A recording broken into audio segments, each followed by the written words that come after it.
যাচ্ছি সব রাগ মিলিয়ে সেই পাথর ছুঁড়ে মারছি পুকুরে। দূর থেকে কেউ একজন আমাকে দেখছে। ইট ছুঁড়ে মারতে মারতে দেখলাম হাতের কাছে আর কোনো ইট নেই। তাই আমি এবার ঠিক করলাম আর পুকুর পাড়ে বসে থাকবো না, এবার ঘরে যাওয়া যাক। এমনিতেও প্রচন্ড ক্ষুধা পেয়েছে, বুঝি না মা মারলেই আমার ক্ষুধা পায়। আমি যখন উঠে দাঁড়ালাম পুকুর পাড় থেকে চলে যাব, ঠিক তখনই আমার কানে এলো একটা বিড়ালের শব্দ। তাকিয়ে দেখলাম খুব সুন্দর সাদা ফুটফুটে একটি বিড়াল ছানা আম গাছের ওপর উঠে বসে আছে আর আমার দিকে তাকিয়ে মিয়াও মিয়াও করছে।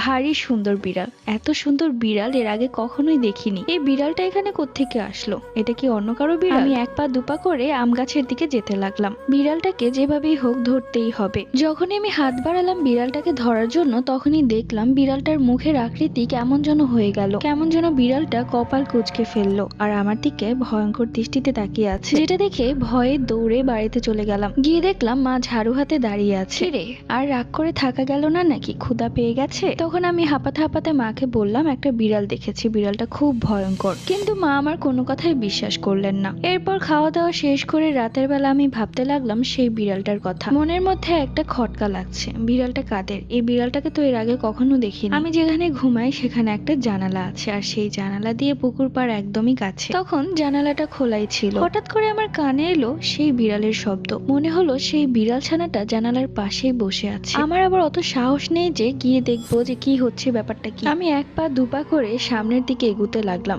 মায়ের রুম সামনের দিকে, মাকে ডেকে নিয়ে আসি। বলে রাখা ভালো আমার ছোট বোন মায়ের সাথেই ঘুমায় আর আমি একা ঘুমাই। বাবা চাকরির সুবাদে ঢাকায় থাকেন, মাসে একবার কি দুবার আসে। আমি এক পা দুপা করে মায়ের ঘরে যাব, ঠিক অমনি কেউ বলে উঠলো।